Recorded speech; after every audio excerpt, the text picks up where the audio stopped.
الفصل الأول: الحياة من الخارج والحياة من الداخل. أنا مش امرأة وحشة، ده أول حاجة عايزاكم تعرفوها عني قبل ما تسمعوا الحكاية. أنا اتربيت على أحسن ما يكون في بيت محترم مع أهل عندهم قيم وعندهم دين وعندهم كلام كتير عن إزاي الست الشريفة لازم تكون. اتعلمت من صغري أن الست الشريفة هي اللي بتحافظ على بيتها وعلى اسمها وعلى جوزها حتى لو الجوز محافظش عليها. الست الشريفة بتتحمل، الست الشريفة مش بتشتكي، الست الشريفة بتفهم، وأنا اتعلمت الدرس ده كويس. اتجوزت وأنا بنت 20 سنة من أهل الأهل. كريم كان شاب من عيلة كويسة وكان طموح ومحترم وعنده خطط كبيرة للمستقبل، وأهلي كانوا فرحانين والكل كان فرحان، وأنا كنت فرحانة في الأول. ولا مش في الأول بس، في فترة طويلة كنت بحاول أبني، كنت بحاول أفهم، كنت بحاول أكون الزوجة اللي ربنا يرضى عنها. الحياة اللي عشتها بعد الجواز من بره كانت تبهر أي حد. بيت في أحسن أحياء المدينة، مساحة كبيرة، أوض كتير، حديقة فيها ورد، حمام سباحة، شغالة وطباخة وسواق خاص، وكل اللي الناس بتحلم بيه. كريم نجح في شغله بسرعة كبيرة، صار عنده شركات في أكتر من مجال، عقارات، استيراد، وعلاقات مع ناس كبيرة، واسمه بقى معروف. وأنا كنت جنبه في كل حفلة وكل مناسبة، زي التاج اللي على الراس، موجود، يبهر، ملمع، بس محدش بيسأل هو كويس، هو مرتاح، هو محتاج حاجة. في الحياة دي كان في كل حاجة إلا حاجة واحدة. كان في البيت الكبير والعربية الفارهة والسفرة المليانة، بس ما كانش في حد بيبص فيا ويسألني كويسة بمعنى حقيقي، بمعنى إنه عايز يعرف. كريم مش راجل وحش، ده مهم إني أقوله. ما بيضربش، ما بيشتمش، ما بيخونش، ما بيعمل حاجة ينعاب عليها. بيشتغل وبيجيب وبيحضر المناسبات وبيدفع الفواتير وبيقول على نفسه راجل كويس. بس في حاجة اسمها الحضور، إنك تكون مع الشخص مش بس في نفس البيت، إنك تشوفه، إنك تسمعه، إنك تعرف لو هو تعبان، وده كان مفقود. كريم بيرجع البيت وهو في دماغه الشغل، وبياكل وهو بيراجع تقارير على التليفون، وبينام وفي حاجة في دماغه، وبيصحى وبيمشي من غير ما يبص في عينيا. أنا مش بلغة، أنا بحكي لكم الحقيقة اللي كنت بعيشها. ما عنديش أطفال، ده جرح تاني، جرح بيتفتح كل ما حد بيسألني مش هيجي حد يعمر البيت. الدكاترة قالوا محتاجة وقت ومتابعة، وكريم في مرة واحدة قالها بطريقته، قال مش دلوقتي.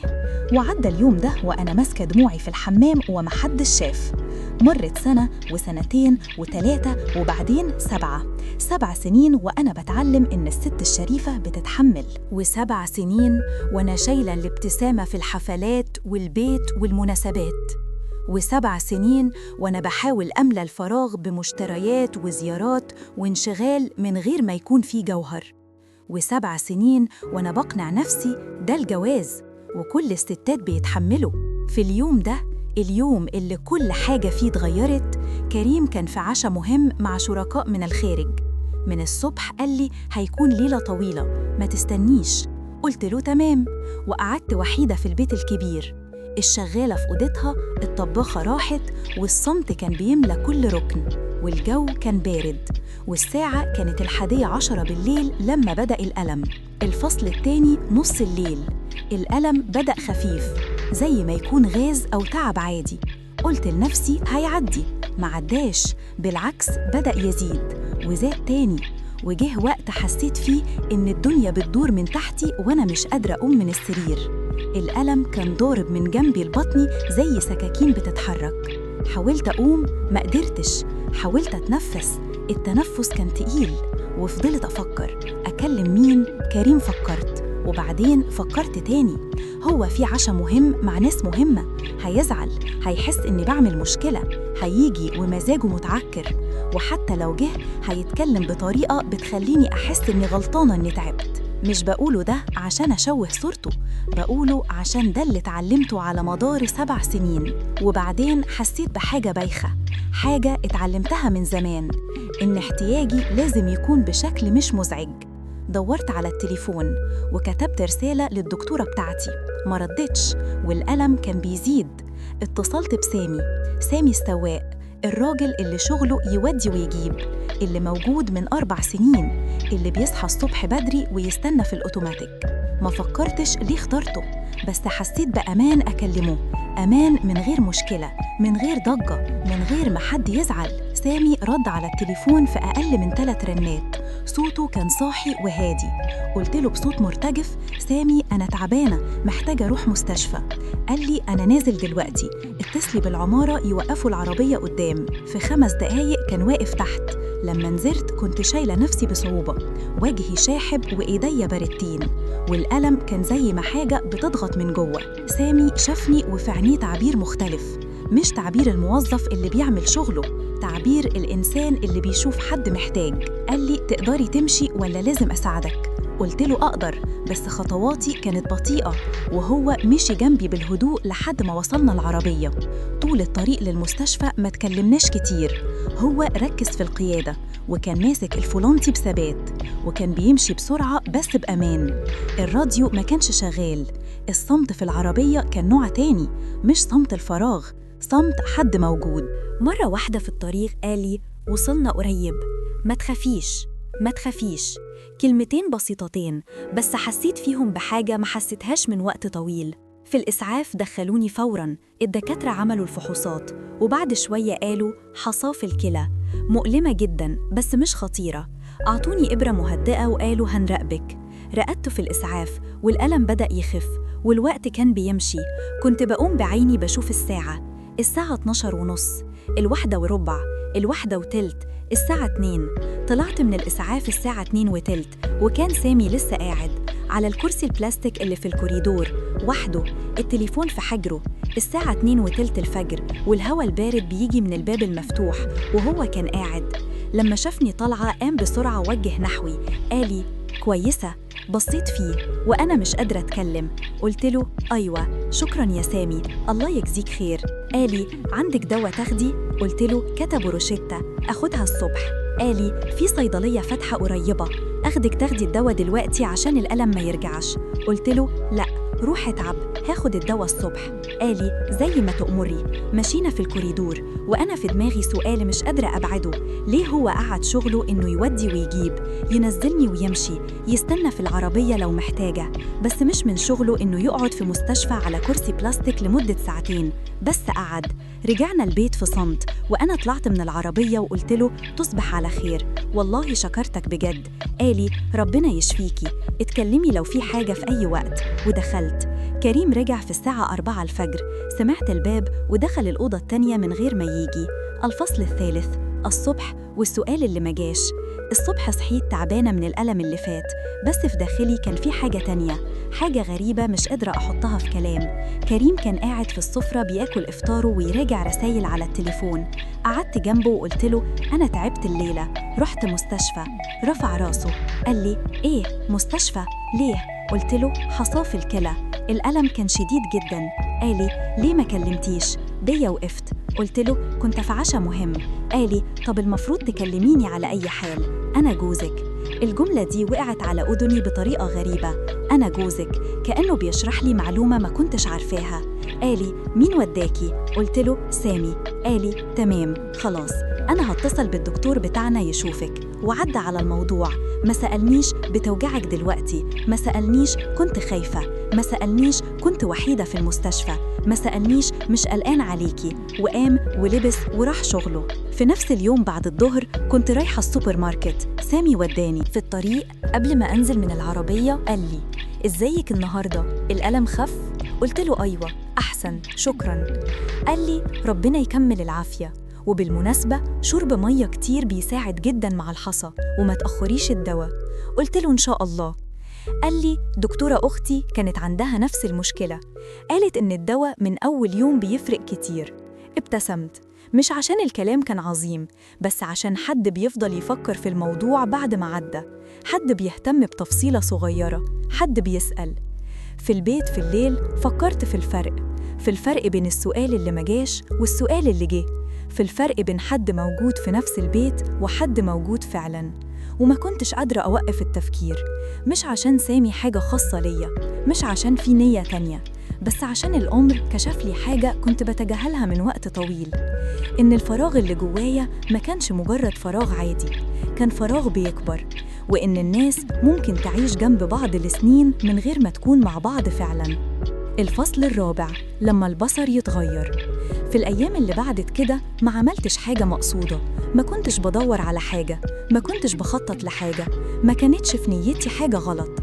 بس في حاجة كانت بتصحى جوايا بالهدوء، زي ما بيكون الواحد في أوضة في الضلمة وحد يفتح شباك صغير. الضوء اللي بيجي مش شباك كامل، بس بيخلي الواحد يشوف الحاجات اللي كانت حواليه طول الوقت ومش لاحظها. بدأت ألاحظ سامي، مش بمعنى تاني، مش بالطريقة اللي انتوا ممكن تفكروا فيها دلوقتي، لأ، في الأول مش كده، بس بمعنى إني بدأت أشوفه كإنسان مش كموظف. بدأت ألاحظ الحاجات اللي فيه. كان بيفتح الباب بإيده الوحنية وهو شايل الأكياس بالتانية. كان بيحط الموسيقى الهادية لما بيلاحظ إني تعبانة من غير ما أقول حاجة.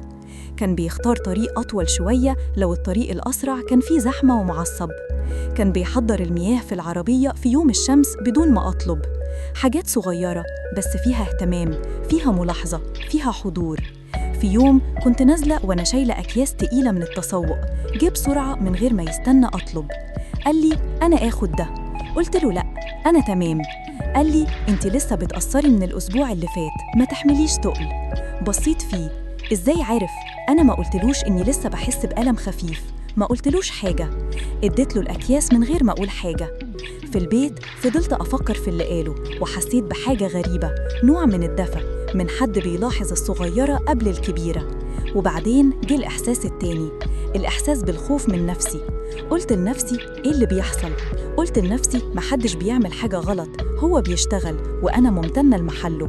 بس الإحساس ما كانش بيقول كده. بدأت أحس إني بتبهجج لما بقوم الصبح وأعرف إني هنزل، وأحياناً كنت بعمل دراية عشان أنزل، أقول محتاجة أجيب حاجة من الصيدلية، محتاجة أروح بنك، محتاجة حاجة، وأنا عارفة إن الصيدلية قريبة وأقدر أبعت الشغالة. ده كان الوقت اللي كان المفروض أوقف فيه، بس ما وقفتش، لأني قلت لنفسي أنا مش بعمل حاجة غلط، أنا بس بتعامل مع حد بيعاملني بكرامة، ده مش جريمة. وكنت صادقة مع نفسي في الكلام ده، بس كنت بتجاهل الكلام التاني، الكلام اللي ما كنتش بقوله لنفسي، الكلام إني بدأت أعيش عشان اللقاءات الصغيرة دي، وإن اليوم اللي ما بنزلش فيه بيبقى فيه نوع من الفراغ. الفصل الخامس، الكلام بين السطور.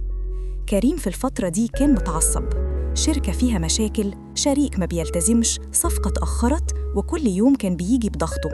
المشكلة مش الضغط، الناس كلها عندها ضغط، المشكلة إن كريم كان بيجيب الضغط للبيت من غير ما يقول حاجة، بيجيب الجو التقيل ويقعد، وأنا حاسة إن الهوا في البيت مش عارف يتنفس.